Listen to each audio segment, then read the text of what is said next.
दोस्तों, supreme court और CJI के बारे में जो बीजेपी के सांसद हैं निशिकांत दुबे, उन्होंने एक विवादित बयान दिया था और इस मामले पर सीजेआई संजीव खन्ना ने टिप्पणी करते हुए एक बयान दिया। उन्होंने कहा कि हमारे कंधे मजबूत हैं। सीजेआई ने संकेत दिया कि वो याचिका पर विचार नहीं करना चाहते। सुप्रीम कोर्ट ने आदेश पारित करने का भी भरोसा दिया है। पूरी पीठ ने यह भी कहा कि याचिकाकर्ता विशाल की दलीलों पर कहा कि हम फिलहाल कोई दलील या फिर बहस नहीं सुनना चाहते, लेकिन हम इसमें एक शॉर्ट ऑर्डर जरूर पास करेंगे।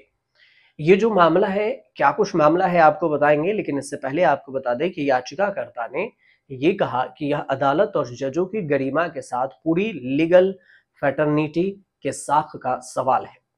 अब कोर्ट का कहना हुआ कि हम इसका ध्यान रखेंगे और याचिका में निशिकांत दुबे के बयान को न्यायपालिका के लिए अपमानजनक और निंदनीय बताते हुए अवमानना की कार्रवाई शुरू करने की मांग की थी।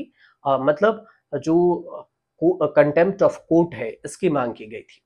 पूरा मामला क्या है, कहां से विवाद की शुरुआत होती है, ये पूरा मामला समझिए। ये मामला है, बीजेपी के सांसद निशिकांत दुबे ने 19 अप्रैल को कहा था कि देश में गृह युद्ध के लिए सीजेआई संजीव खन्ना और धार्मिक युद्ध भड़काने के लिए सुप्रीम कोर्ट जिम्मेदार है। दुबे ने सुप्रीम कोर्ट के राष्ट्रपति को विधेयकों पर जो फैसला लेने के लिए समय सीमा तय करने के जो फैसले हैं, उस बातचीत में उन्होंने टिप्पणी की। 8 अप्रैल को सुप्रीम कोर्ट ने आदेश दिया था कि किसी बिल पर राष्ट्रपति को 3 महीने के भीतर फैसला लेना जरूरी होगा। आप किसी भी बिल को अपने पास ज्यादा समय तक नहीं रख सकते। इस पर पूर्व आईपीएस अमिताभ ठाकुर ने 20 अप्रैल को सुप्रीम कोर्ट में याचिका दायर करके निशिकांत दुबे के बयानों को आपराधिक अवमानना के दायरे में लाने की बात की थी और मांग की थी। इससे पहले सुप्रीम कोर्ट के वकील हैं नरेंद्र मिश्रा ने भी लेटर पिटिशन दायर की थी और सुओ मोटो लेकर अवमानना कार्रवाई शुरू करने का आग्रह किया था। इसके अलावे सुप्रीम कोर्ट में वकील हैं अनस तनवीर, इसके अलावा शिव कुमार त्रिपाठी। इन तीनों ने भी अटॉर्नी जनरल को चिट्ठी लिखकर आपराधिक अवमानना कार्रवाई के शुरू करने की अनुमति मांगी थी। अब अटॉर्नी जनरल जब तक अनुमति नहीं देंगे तो किसी भी नेता पर कंटेम्प्ट ऑफ कोर्ट नहीं चलाया जा सकता। निशिकांत दुबे के बयान पर जेपी नड्डा ने भी पल्ला झाड़ लिया था। उन्होंने कहा था कि बीजेपी ऐसे बयानों से न तो कोई इत्तेफाक रखती है और न ही कभी भी ऐसे बयानों का समर्थन करती है। बीजेपी ने कन्नी काट ली थी। कहा था कि बीजेपी इन बयानों को सिरे से खारिज करती है। जेपी नड्डा का कहना था कि पार्टी ने सदैव न्यायपालिका का सम्मान किया है। मतलब पार्टी खुद ही, जेपी नड्डा ने खुद ही जो निशिकांत दुबे का बयान है उसे पल्ला झाड़ लिया। अब इस बीच में जो सबसे बड़ी बात यह हुई कि पार्टी ने कोर्ट के आदेशों और सुझावों को सहर्ष स्वीकार किया, क्योंकि कहा कि यह पार्टी के नाते हमारा मानना है कि सर्वोच्च न्यायालय यानी कि सुप्रीम कोर्ट सहित देश के सभी अदालतें हमारे लोकतंत्र का अभिन्न अंग है। अब संविधान के संरक्षण का मजबूत आधार स्तंभ भी है और मैंने इन दोनों को और सभी को ऐसे बयान न देने के लिए निर्देशित किया है। जेपी नड्डा का सीधे तौर पर साफ शब्दों में यह बयान था, निशिकांत दुबे के बयान से पल्ला झाड़ने वाला। अब निशिकांत दुबे के बयान पर विपक्ष ने सवाल उठाए थे।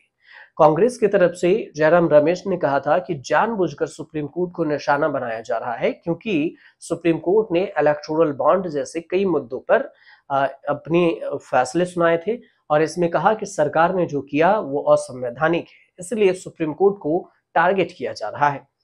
इसके अलावा देखें तो उपराष्ट्रपति जगदीप धनखड़ ने भी 17 अप्रैल को राज्यसभा अटॉर्न के एक ग्रुप को संबोधित कर रहे थे और इस दौरान उन्होंने सुप्रीम कोर्ट की उस सलाह पर आपत्ति जताई जिसमें राष्ट्रपति और राज्यपाल को बिलों को मंजूरी देने की समय सीमा तय की गई थी। तो ये बातें सामने आई। अब इसके बाद जो राज्यसभा के सांसद हैं और सीनियर वकील हैं कपिल सिब्बल, उन्होंने कहा कि जब कार्यपालिका काम नहीं करेगी तो फिर न्यायपालिका को हस्तक्षेप करना ही पड़ेगा।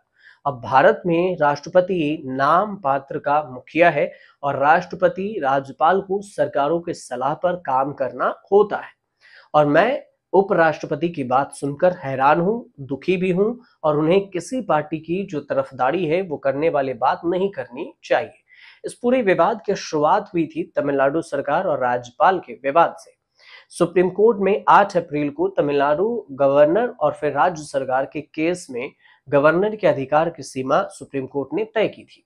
जिसमें जस्टिस जेबी पारदीवाला और जस्टिस आर महादेवन की बेंच ने कहा था कि राज्यपाल के पास कोई भी वीटो पावर नहीं है। जैसे सुप्रीम कोर्ट ने कहा कि राष्ट्रपति के पास भी वीटो पावर नहीं है। 10 जरूरी बिलों को राज्यपाल की ओर से रोक के जाने को अवैध बताया था सुप्रीम कोर्ट ने। इसी फैसले के दौरान सुप्रीम कोर्ट ने राज्यपालों की ओर से राष्ट्रपति को भेजे गए बिल पर भी स्थिति स्पष्ट करने की बात कही थी कि आप भी वीटो पावर का इस्तेमाल नहीं कर सकते। अब सुप्रीम कोर्ट ने कहा था कि राज्यपाल की तरफ से भेजे गए बिल पर राष्ट्रपति को 3 महीने के भीतर फैसला लेना होगा। आप पॉकेट वीटो का इस्तेमाल नहीं कर सकते। अब जो है ये 11 अप्रैल को इस पर ऑर्डर सार्वजनिक किया गया। पॉकेट वीटो का मतलब ये होता है कि आप किसी भी हाल में कोई भी चीज को पेंडिंग अपनी मर्जी से जितने समय तक हो सके उतने समय तक नहीं रख सकते। आपको उस बिल का जवाब देना होगा कि या तो हम पास करेंगे या फिर नहीं करेंगे। अगर नहीं करते हैं तो आपको कारण बताना पड़ेगा, लेकिन आप इसे लंबे समय तक पेंडिंग नहीं रख सकते। इसी को लेकर विवाद था और इसी पर कंटेम्प्ट ऑफ कोर्ट के जो मामले हैं वो निशिकांत दुबे को लेकर उठे और फिर ये मामला सुप्रीम कोर्ट में पहुंचा और इसी पर सुप्रीम कोर्ट ने टिप्पणी की है। उम्मीद करते हैं कि आपको ये जानकारी अच्छी लगी हो और अगर सही हो, सही से आप समझ पाए हो तो हमारे चैनल से जरूर जुड़िएगा, सब्सक्राइब कीजिएगा, शेयर कीजिएगा और कमेंट जरूर कीजिएगा।